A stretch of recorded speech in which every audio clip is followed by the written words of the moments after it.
Hi everyone and welcome to a book haul. These ones are all mystery books. Now, as I go through these on Goodreads for the synopsis, this is the first time I'm reading the synopsis. I have already marked these as to be read on my Kindle on Goodreads, but I did not read the synopsis. So I don't know if these are adult, young adult, mystery thriller, mystery romance. I don't know. I will tell you that as I find out. All I know is that these were all free on Amazon. So this has been over several months that I've been accumulating these, and it's now time to film a haul for you for this. So I'm going to go ahead and do that. Let's get into this. We have 32 books to get through today. So this will, these videos are always going to be just a little bit longer, like generally around an hour. But anyway, so let's find out what these are all about together. I'll tell you if it's part of a series and anything else you need to know. I do tell you as well as how many reviews and the average rating if that is available, so that if that is something that you keep an eye out for to help you make the decision for a book to pick up, then that is information that you have. So let's go ahead and get into this. So book number one I'm going to tell you about is called Murder by Blood. This was written by Kassay. It says this is a Duke Becker novel, but it doesn't tell me, at least from just that little bit there, if it's part of a series. I'm guessing where it says it's a Duke Becker novel that it is. As far as what number it is, I do not know. This has 10 ratings with a 4.3 average. And generally if it's like, so Duke Becker I'm going to assume is like the detective, and usually you can read these in any order is my understanding. So there's no additional tags to tell you about that are listed. So let's get into the synopsis. It says, this is the 5th book. So this is book number 5. Good to know. But again, these ones I recommend reading the first book so you get more of the character development and get to know the main character, the main detective first. But generally, with every series like this that I've been introduced to, I've been told by several people, like booksellers and everything, that you can read these in any order. So it says, a woman has been murdered and her body is drained of blood, plus 2 small punctures on her neck, has the Special Investigations Homicide Squad, led by Inspector Duke Becker, thinking the absurd, aka probably a vampire. Has she been killed by a vampire? Of course, no one believes it, but when an investigation into vampires leads to a club in the heart of New York City, there are doubts. The club, Blood is Life, turns out to be a place where people can engage in bizarre activities, including the drinking of human blood. Soon, there are more deaths, each with the blood drained from the bodies. One of Duke's men, Detective Bing Cherry, goes undercover into the club, facing off with the mysterious club owner. Can Bing pull off the strange undercover role, even drinking human blood in the process? Meanwhile, Bobby Green, former member of the Special Investigations Homicide Squad and now a private investigator, has a new case. A man has come for help with his daughter. Her personality has changed drastically, and she has become aggressive, disobedient, and missing for days at a time. Bobby is asked to follow her, find out what is bringing about these changes. Bobby takes on the case, and it leads directly to the Special Investigations vampire case. Little does Bobby suspect his case and Becker's case will lead to some amazing revelations. Besides Bobby's wife Michelle, who works with Becker, the other members of the squad will be placing their lives in danger. From the ancient ruins of the real Castle Dracula to the streets of New York, the case will bring both the squad and Bobby Green to the lip of the abyss. Besides this case, there is an old victim from Inspector Becker's earlier cases with evil on his mind. He will place Duke, his wife Liz, and their 2 twin sons in mortal danger. Will Duke Becker be able to stop the so-called vampire killer? Will Bobby Green be able to save his client's daughter, and along the way, his wife and himself? Yeah, I really enjoy mysteries, so I'm excited for that. Okay, so this next one does say it's a mystery thriller. And this is Prepped to Kill. This is written by M. Lee Prescott, book number 1 in the Ricky Steele Mysteries series. 298 ratings with a 3.9 average. Ricky Steele, a 58-year-old jobber, plays a practical joke on her former boarding school, a joke that plunges her headlong into kidnapping and murder. While she pretends to be an ace private investigator, the niece of Massachusetts governor goes missing and a murderer terrorizes the campus. Ricky enlists the aid of her former roommates, and together the three create mayhem during Whitley School's reunion weekend, bungling along in search of the truth. Join Ricky on her first caper and see how this humorous, rollicking mystery series got its start. Sounds like that'd be pretty comedic. Okay. Next up, I have Murder at the Opera House, written by Dawn Brookes. This has 296 ratings with a 4.25 average. This is also listed as a cozy mystery. An opera, a murder, a diva. Marjorie Snellthorpe and her exasperating cousin-in-law, Edna Parkinson, set off for a relaxing holiday in Romania. Looking for respite after their last adventure, ended up a murder investigation. They have no idea what awaits them. When they encounter Horace Tyler from the previous trip and find a new friend in Frederick McWhirth, it seems Marjorie has finally found peace, until they meet a sextet of argumentative and irritating people, including a petulant diva.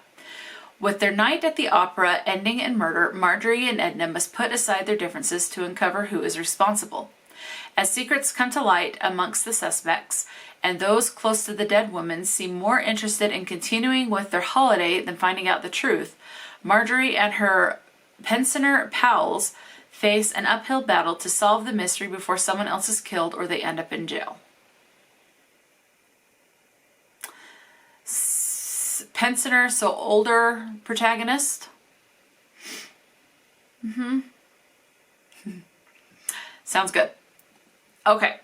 Next up, I have Farewell, My Babylon. It says this is a hard-boiled detective novel. And this had written by Davidy Rosenfield, I think is how it's said. 78 ratings with a 3.96 average. No additional tags to tell you about. Set against a fascinating background of modern-day Tel Aviv with its melting pot of diverse cultures and extremes, Farewell by Babylon is an engrossing, fast-paced PI thriller filled with unique, captivating characters and a mystery that will keep you guessing until the very last page. I want the synopsis. Okay, here we go. Erez Brown is a private detective in Tel Aviv, Israel.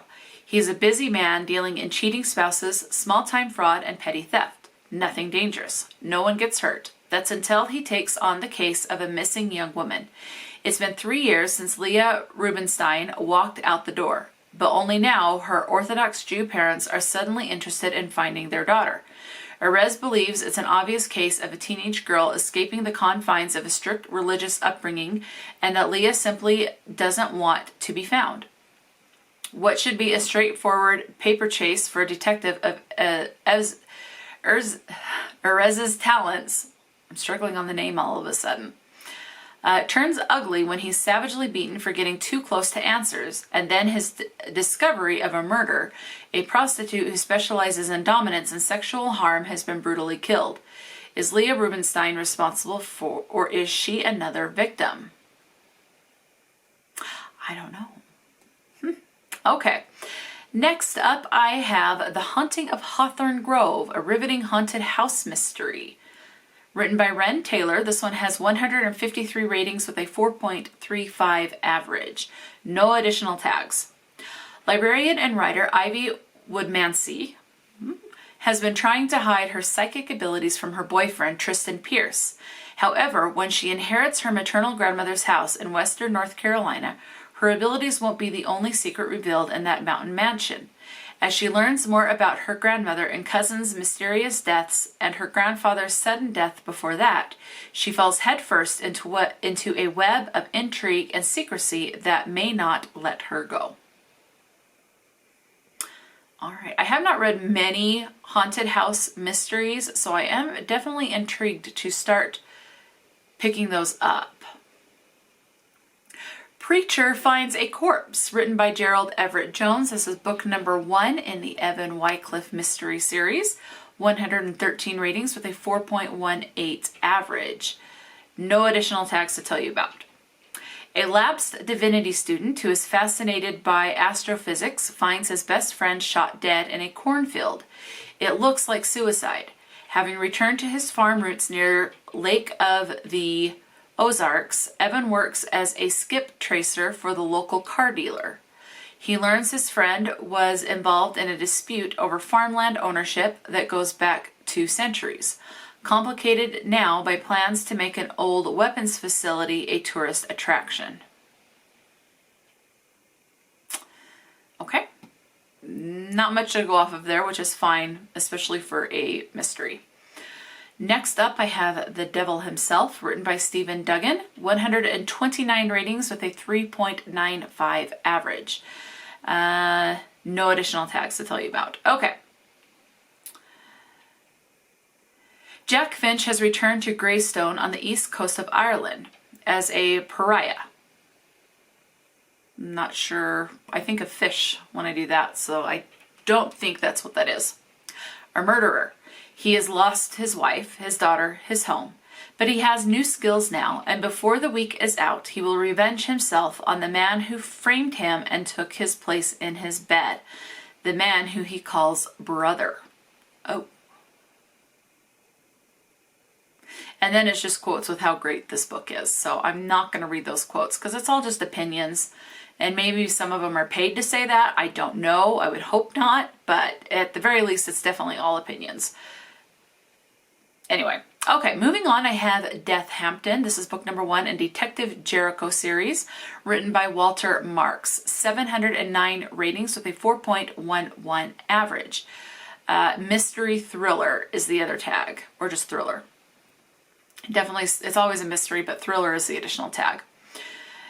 Burnt out after years of working violent cases in East Harlem, Detective Neil Jericho transfers to peaceful East Hampton. But after the mysterious disappearance of a wealthy real estate developer, Jericho is caught in a web of intrigue and lies centering around Susanna Cascaden, the missing man's beautiful wife. Is Susanna a calculating black widow or an innocent victim? Jericho better find out fast, or the Hamptons just might be the death of him. Alrighty. All right, up next is The Haunting of Jonas Cabin, another riveting haunted house mystery written by Vincent Valentean. That is a name I have started to see pop up quite a bit with these free books on Amazon, is the Valentean name. So, yeah, definitely have heard this name before now. This has 64 ratings with a 4.33 average. It says, get ready for a spine-tingling thriller. Kristen and Riley's dream home turns into a living nightmare when a vengeful spirit possesses Kristen's soul. Oh, I like books that have possession in it. It just adds another level of creep. I love it. To save his wife, Riley must team up with the disgraced exorcist harboring a deadly secret. Will they expel the malevolent force in time? And that's it. So not much to go on, which is good. Okay, up next I have State of Anger. This is book number 1 in Detective Virgil Jones, written by Thomas L. Scott. 1,608 ratings with a 4.16 average. So pretty high average. Thriller is the other tag on this. Let's see. Detective Virgil Jones is about... Wait, okay, I missed a sentence here. Let's see. First in a series centered with questions that lurk within the darkened corner of every broken heart. If someone you love were taken from you, to what lengths would you go for revenge? How long would you plan? How long would you wait? Detective Virgil Jones is about to find out. As a political appointee and leader of the Indiana State Police Major Crimes Unit, Virgil tackles only the toughest cases in the state. and one he faces this time has the city of Indianapolis on edge, near the brink of panic. When a team of serial snipers begin terrorizing the city, their first 2 victims are murdered right in front of the governor's mansion. With no witnesses and very little evidence, it's up to Virgil Jones and his team to find out who is responsible for the killings. But Virgil has his own problems, both personal and professional. Among them, a backlog of cases that require his attention, the sudden reappearance of his long-lost friend, convicted felon Merton Wheeler, and he is in love with Sandy Small, one of the investigators in his unit. As Virgil and his team follow the killer's trail, the clues they uncover begin to paint a portrait of betrayal, deceit, bloodlust, and greed. And in the midst of it all, Virgil and Sandy make a personal discovery so profound it could change their lives forever. That one actually sounds really good to me. All right, let's go ahead and move on. Next up, I have Tree of Redemption, written by Jim Davidson. This has 120 ratings with a 4.52 average. No additional tags to tell you about on this one. It says, Chris Hamilton journeys to Brownsville, Texas from his native Virginia in 1995 after receiving a cryptic note saying that his mentor, Armando Guerrero, had mysteriously died. Chris soon finds out that his death was no accident and becomes entangled in decades of animosity and vengeance.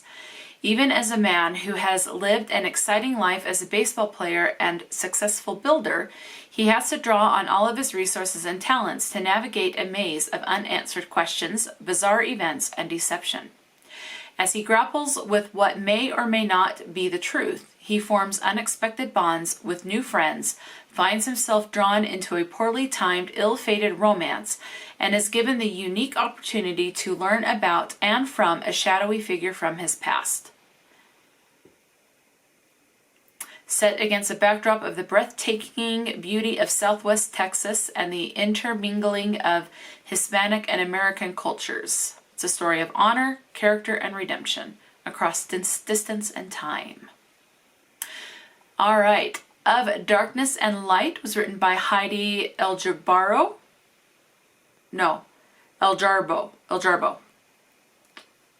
Probably said that wrong. Book number 1 in Sully Hansen Mysteries. 120 ratings with a 4.35 average. It does list this one as historical fiction and World War II and has thriller on here as well. Let's see. In the series, a young art historian faces a tough choice in German-occupied Norway.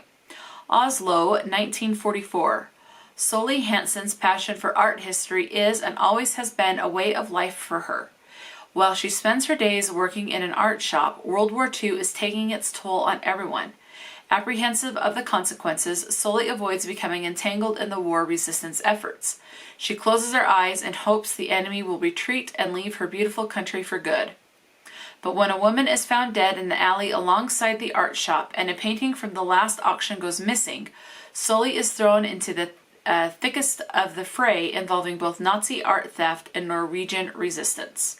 Once Sully finds her courage, there's no turning back. Her personal life is turned upside down with danger, lies, spying, and an incredible discovery. Okay. Next up is actually a cozy mystery, and this one is called Bloody Mary, Bloody Murder, written by Tanya Westlake. And it doesn't tell me what number this is, but cozy mysteries you can read in any order. I just recommend reading the first book to get more of the primary character background and development. Welcome to our hero, Florida, a quaint seaside village and currently the season of a bizarre unsolved murder. Local bartender Calliope Brookes was horrified to find the victim's body hidden in her own car, and now she can't seem to tear herself away from the case. Much to the alarm of her best friend, Tess, her adoring father, and the lead detective on case. Can she uncover the murder, shaking up her charming little hometown before someone else is killed? I really enjoy cozy mysteries. I just don't know if this is the first one in that or not, and what the name of the series is. Or maybe it's a standalone cozy mystery. Who knows? I've never heard of that, but hey, there's a first time to hear about something, so... Moving on, I have Killer Delivery, written by Claire Feeney.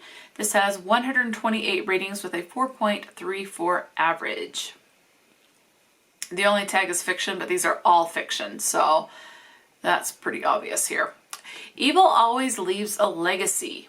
Homicide detective Dana Capone has a sixth sense for serial killers. After all, she grew up with one. When the bound corpse of a young woman is discovered in the back alley of a comedy club in Austin, Texas, Dana's instincts say this is only the warm-up act, but convincing others of her theory proves tricky, with the legacy of her family's sins staining her credibility. And as long as her supervisors believe she's overreacting, a murderer remains free to perform his macabre routine all over again. After a grave miscalculation jeopardizes the investigation, Dana's doubts blur the line between truth and fantasy. Can she sort her nightmarish past from the gruesome present before the killer gets the last laugh? It says this is the first hard-boiled novel of the Dana Capone mysteries. So, first book in a series. Good to know. Next up, I have Children of the Lake, written by James Hunt. No additional tags to tell you about. It does say this is a small town riveting kidnapping mystery, so do beware of that. If you don't like books involving kidnapping, obviously give this one a pass. But again, written by James Hunt, 190 ratings with a 4.48 average. Panic grips the small town of Manola, Georgia, when a young child goes missing at the lake. Newly paired detectives Joe Wiles and Mark Allen are assigned to the case. As the detectives follow up on leads, they discover an evil rooted in the heart of their town, along with secrets from their pasts that both are unwilling to face. Okay. Up next, I have book number 1 in the Leaked series, Heather's Revenge is what it's called. This was written by Spencer Guerrero, I'm guessing is how it's said. This has 19 ratings with a 4-star average, so not many ratings. How far would you go to exact revenge on the person you hate most? He wanted her. She rejected him. So he shamed and humiliated her in front of the entire school. Now she plots revenge and won't stop until his life is destroyed. After Jacob leaks Heather's nude pictures all over social media, Heather feels utterly ashamed and humiliated. Well, that is pretty obvious that she would be feeling that way. Fueled by anger and driven by vengeance, Heather plots to destroy his dreams of going to Yale, his future love life, and any mental stability he had, at any cost. A woman scorned is definitely the theme of this. The second he leaked those pictures, he signed his own death sentence. We also follow Heather's former friend, Andrea, as she exposes a timeline set in the past where she'll reveal dark secrets and lies that are soon exposed in the present, culminating in a shocking twist you'll never see coming. Okay. Alrighty, moving on, I have The Trouble with San Francisco. I hear there's a lot of trouble in San Francisco right now that is just kind of a mess, but I don't live there, so I don't know for sure what's going on. But a mess as far as like theft and, I don't know, drug use and a bunch of stuff. I hear that's just a mess. But how much is hearsay and how much is true? I don't know. Anyway, we're talking about books, not California. Let's see, okay, so The Trouble with San Francisco, this is book number 1 in the Sweet and Slain series, written by Adrianne Ambrose. 211 ratings with a 4.21 average. Thriller is an additional tag on this one. Extortion rate rents, tech bro infestations, and sage advice from random homeless citizens keep the laughs rolling in.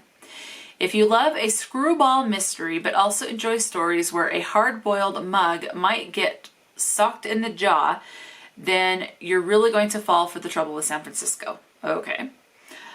After quitting her job at a sleazy marketing company, Samantha Sweet is hard-pressed for cash. She gets roped into following a friend's cheating husband, but tailing a middle-aged lawyer through the streets of San Francisco is more challenging than it sounds. Sam's easy gig drags her into one perilous predicament after another, where she encounters a wide array of citizens San Francisco has to offer, including a hot cop, an out-of-control frat boy, a feisty grandmother who plays loose with the law, friendly leather daddies, an aging biker, a shady dude she used to know in high school, and worst of all, Slane. He's a professional PI who is so hard-boiled he needs a Google Translate button, and he doesn't appreciate some dame filching a gig from a hard-working Seamus. Slane goes out of his way to make Sam understand that being a private detective is a dangerous business, and ends up making her life miserable in the process. So this sounds like it's going to be very comedic. I am looking forward to that. I like a book that actually makes me giggle, and this sounds like it will, especially that little bit about the grandma. I look forward to meeting that character. Up next, I have Sugar and Spice and Not So Nice. This makes me think it might be a cozy mystery, but I'll tell you in a second. This is book number 1 in Mellow Summers, written by Janet McNulty, 358 ratings with a 3.71 average. This is paranormal, yes, cozy mystery. It does say this one is a young adult. It also has thriller and romance. Okay, definitely good to know that this is a young adult. Mellow Summers just wanted to go to college and get her film degree. She moved into a furnished apartment with her friend Jackie, only to find that it already had a tenant, the ghost of a girl who was murdered a year earlier. Now it is up to Mellow to not only discover who the murderer is, but to prove it as well. With the help of the ghost Rachel, Mellow sets out to solve the year-old mystery. She soon finds out that she may have taken on more than she can handle. Pursued by someone who wants the identity of the killer to remain secret, Mellow will have to use all her resources to outwit him and help the spirit of Rachel move on. This next book is called Kindred Crimes. This is book number 1 in Jerry Howard Mystery, written by Janet Dawson. 1,550 ratings with a 4.23 average. Thriller is the additional, or mystery thriller, but they're all mysteries. So thriller is the additional tag. Okay, now this first sentence starts off a little weird because there's literally nothing before it. It just says, those are just a few of the family members Oakland PI Jerry Howard finds herself investigating in a puzzling missing persons case that sprawls throughout the grittier sections of North Carolina. What family? I have no idea. So let's see if we can get a little bit more information. It says, for a woman who told her husband she had no relatives, Renee Foster's actually well stocked with them. And doozies at that. The whole family, criminals, abusers, and kindly aunts, come alive in Janet Dawson's first novel. Okay. Yeah, great. Let's see. There's clearly a lot more here than the simple matter of a wife disappearing with the grocery money.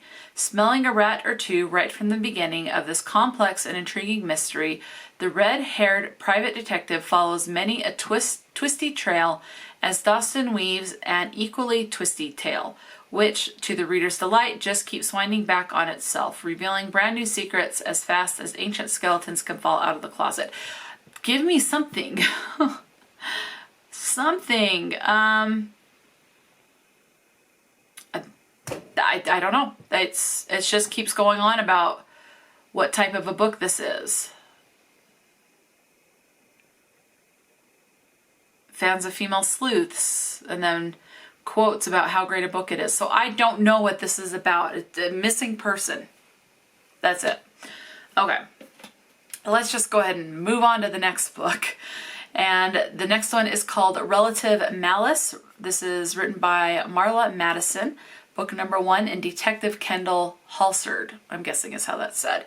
1,573 ratings with a 4.1 average. Thriller and murder, but you can pretty much assume that with a lot of mysteries or missing persons, but yeah. Okay. When 4 family members are found dead after a home invasion, Detective Kendall Halserd takes charge of the case.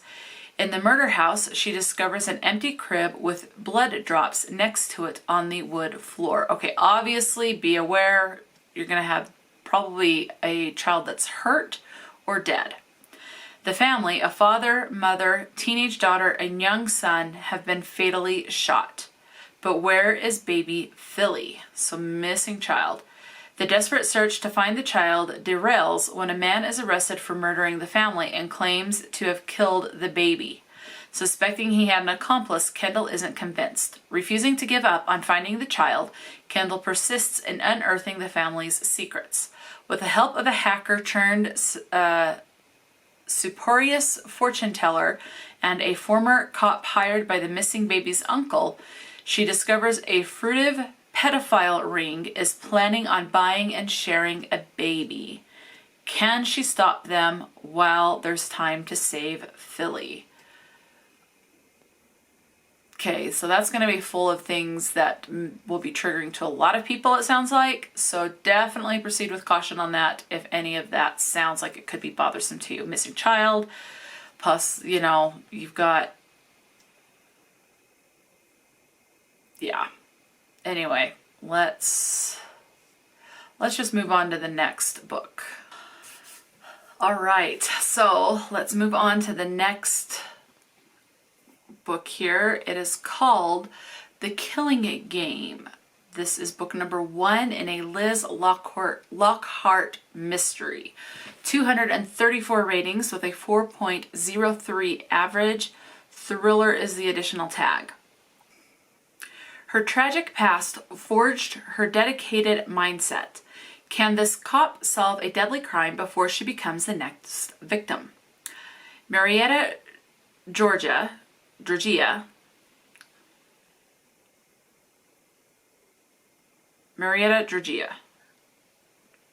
Liz Lockhart has finally found balance. Losing her mom and siblings to a murder-suicide, the caring police officer faces each day determined to serve and protect. So when she's caught up in a gunman's vicious shooting spree, a failed chase to take down the killer leaves her wounded, heartsick, and empty-handed. Giving a detailed eyewitness account while her injuries are treated, she impresses the detectives at the scene with her cool-headed observations. And when she's asked to join the search for a cunning mastermind, she strives to prove her worth as she doggedly hunts down clues in the pursuit of justice. As she closes in on her prey, will Liz foil another tragedy or fall into an insidious trap? I don't know. I guess we'll find out, won't we? Okay. Up next is Against the Odds, written by Mara Jacobs. This is book number 1 in Anna Dawson's Vegas. 2,297 ratings with a 4.15 average. So this one's doing pretty good. Thriller, romantic suspense. Romance. So, yeah, okay. My name is Anna Dawson, and I'm a professional poker player, and I'm good. Very good. But I also have a little bit of a problem with placing bets on a sporting event. Not so good. Sometimes my little problem becomes a whole lot of trouble, and I need to resort to some, shall we say, less than stellar actions to get out of debt. So I become my alter ego, Jojo, and fix college basketball games. Hey, a victimless crime. No one's the wiser, and it's better than the alternative, which is a drive into the desert with my loan shark and a shovel in the trunk. Although it has to be said, my loan shark is pretty good looking. I love Vegas, so I'm guessing the romance is going to be between her and the loan shark. I love Vegas, and I love the life I've built. But when one of my friends is murdered and another one shot at, I know I need to take a serious look at myself, and I need to call in the big guns, even if that means teaming up with Detective Jack Schiller, a man who's dealing with his own problems, but dang, he sure is sexy. Well, maybe he's the romantic interest, or maybe both of them are, I don't know. I'm trying to juggle protecting my friends, helping sexy Detective Jack while not letting him get too close, and finding a murderer. And oh yeah, no one can learn about Jojo, because if they do, there's no way I'll be able to bluff my way out. All right.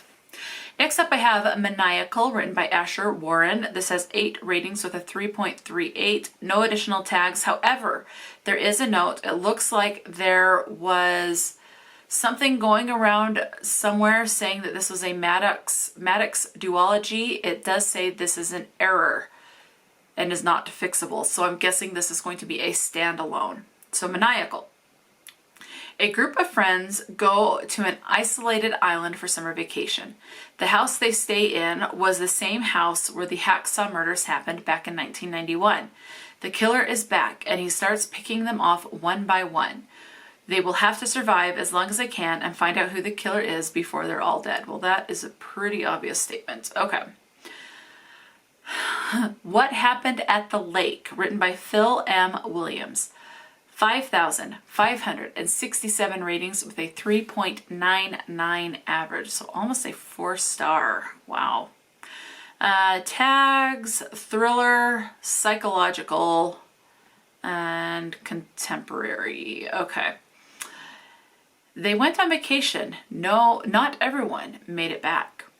The Palmers went to the lake for a week of fun in the sun, but Alex Palmer had an agenda. He wanted his brother to reconcile with their hyper-competitive father. He wanted his daughter to break up with her shady boyfriend. Most of all, Alex wanted them to be a family one more time before he faced his predicament at home. Evil incarnate and a brutal double murder shifted Alex's focus from wants to needs. He needed to keep his family safe. He needed to find her. He needed to know what happened at the lake. His pastor often said, "God won't give you more than you can bear." This had nothing to do with God. Buy this, and then it's like, hey, buy this book. It's twisty. Alrighty. Okay, moving on, I have a book called Crooked Man, written by Tony Dunbar. This is book number 1 in Tubby Duvenet series. I probably said that wrong. 2,347 ratings with a 3.73 average.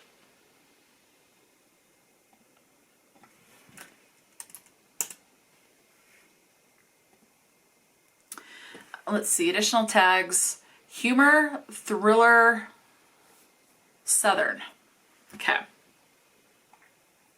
A simple man with a refined palate. Maverick New Orleans lawyer Tubby Duvenet, again, probably saying that right, so Tubby, has a penchant for fishing, old fashions, off-track betting, and fighting evil while passing a good time.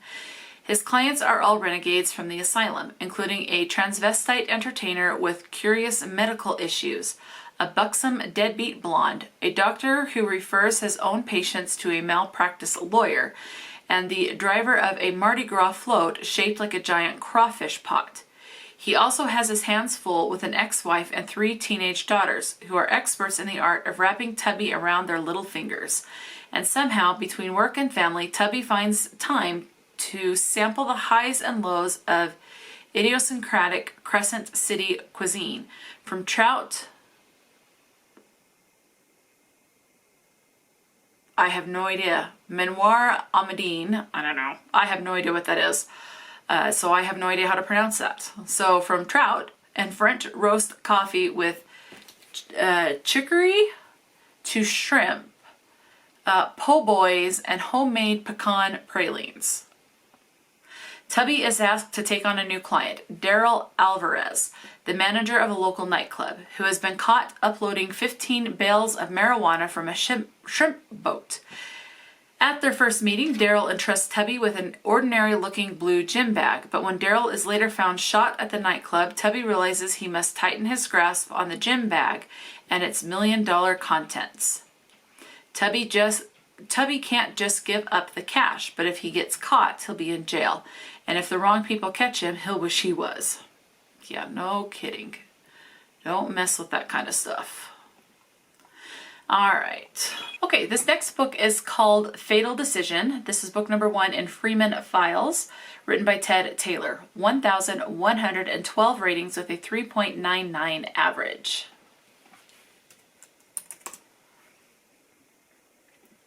The detective, Gus Freeman, a retired detective inspector, has spent the past 3 years alone.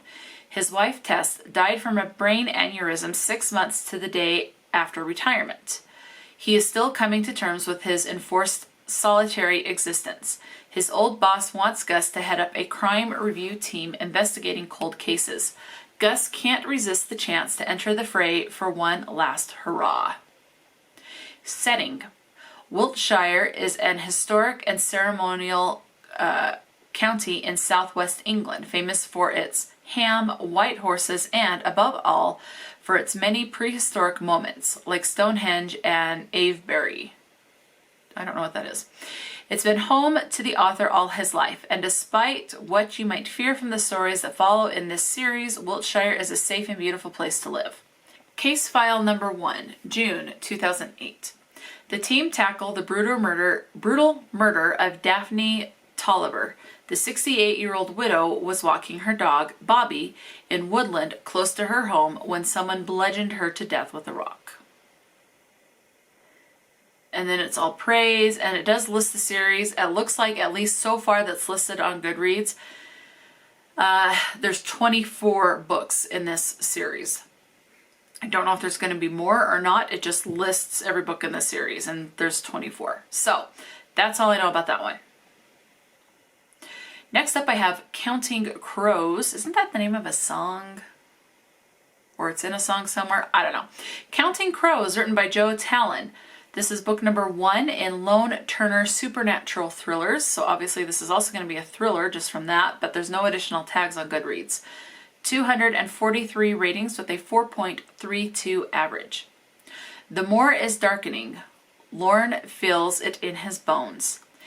His instincts, honed by years on the battlefield of the desert, scream in warning. Or is it the monster in his head? When Detective Inspector Tony Shaw tells him the obvious occult symbols on the dead man are nothing more than faked staging, Lorne knows his instincts are right and the police are wrong. There is darkness and it's spreading. I like books that have occult stuff in it. Yes, it hypes up the creep factor for me a lot of the time, so I am very much intrigued for this so far. An ancient spirit line is awoken with violence and pain, seeping down from Dunkery Beacon, highest point in Exmoor, to the woodland church of Colbone on the coast. Lorne Turner, SAS soldier and survivalist trainer, turns to his best friend Ella Morgan, vicar of the parish, for help. Together they approach Willow Hunter, a pagan whose past impacts all their futures. Time is against them as they battle the unseen forces of Somerset's Somerset's aristocracy. Aristocrats. I don't know. And the mysteries of an ancient moorland, never quite tamed. It's whispering dead, seeking justice. That's the problem with these sometimes, is sometimes I come across words I have no idea how to say, and I just struggle with it, so I do apologize for that, but that's just life, and that's reality. Things are just never going to be perfect. Okay. Up next, I have The Case at Barton Manor. This is book number 1 in Mrs. Lillywhite Investigates, written by Emily Queen. This is a historical cozy mystery, and yep, those are the additional tags. It says, 2,078 ratings with a 4.06 average, so pretty up there. Rosemary Lillywhite had no intention of carrying on her dead husband's legacy. But then a desperate woman knocks on the door of Lillywhite Investigations, and Rosemary is left with a choice. When she discovers her own family might be implicated in the crime, this bright young thing will have to hold her ground against the police and a charming Scotland Yard detective if she wants to clear their names. Okay, not quite sure what's going on, but alrighty. Next up, I have The Friday Night Mystery Club, written by Joanna Campbell Slan? I don't know. Let's see. So The Friday Night Mystery Club is also the name of the series. I don't know what number it is. I'm guessing number 1, but I'm not positive. Cozy Mystery is the other tag on this. It says, Decatur, Illinois, 1986. A nasty divorce leaves Cragen Collins with a mountain of bills and her grandmother to support. She takes a job as an ad salesperson for the Gazette. The market is tough, but Cragen finds a mentor in business reporter Robert Smithson. One icy January day, Robert is found dead in a city park. His murder is dismissed as gay-on-gay crime. Cragen asks the Friday Night Mystery Club to find justice for Robert. Will Cragen's quest for the truth land her on the obituary page? Okay, so obviously we're going to have some LGBT in there. I don't know how much, but we will see when we get to that one. Okay, moving on, I have a book called The Good Citizen. Looks like this one might be a standalone. No additional tags. This was written by Mark Ross. 42 ratings with a 4.05 average. Is life always as it seems? Who is Jacob Keller? A quiet man, a simple man, a past he cannot remember, but a history that remembers him. 10 years ago, a car wreck stole Jacob Keller's memory. Now he lives a quiet life in his small Rust Belt town until one fateful day on his morning commuter bus changes everything. Okay, I was starting to stumble there, sorry. When two gunmen board, Jacob is forced to act, killing one and causing the other to flee. But this act of bravery sets off a chain of events that unravels Jacob's seemingly ordinary life, drawing him into the center of a mind-bending mystery that challenges everything he thought he knew about himself. As he searches for answers, Jacob must confront the darkest parts of his identity and the limits of his humanity. Is life always as it seems? There is only one way to find out. Okay, that sounds pretty good. All right, next up I have The Reluctant Detective, written by Tom Fowler. This is book number 1 in C.T. Ferguson. Thriller, suspense are the only additional tags.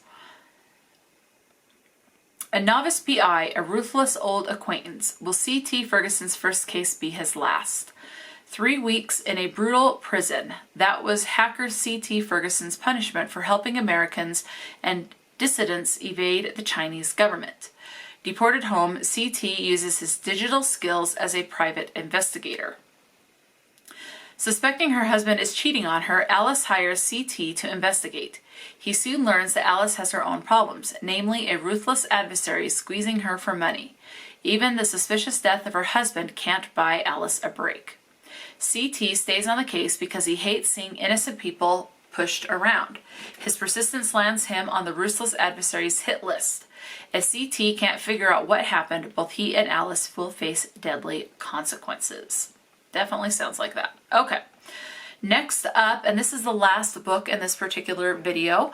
So this last one is called Family of Killers, Memoirs of an Assassin, written by Stephen W. Briggs. This has 30 ratings with a 4.3 average. No additional tags to inform you of. The synopsis reads, David is pulled from his bed. He is 7. His father, freelancing for British intelligence, is identified while attempting to assassinate a terrorist. Now a wanted man, he must relocate his family from Northern Ireland to Canada.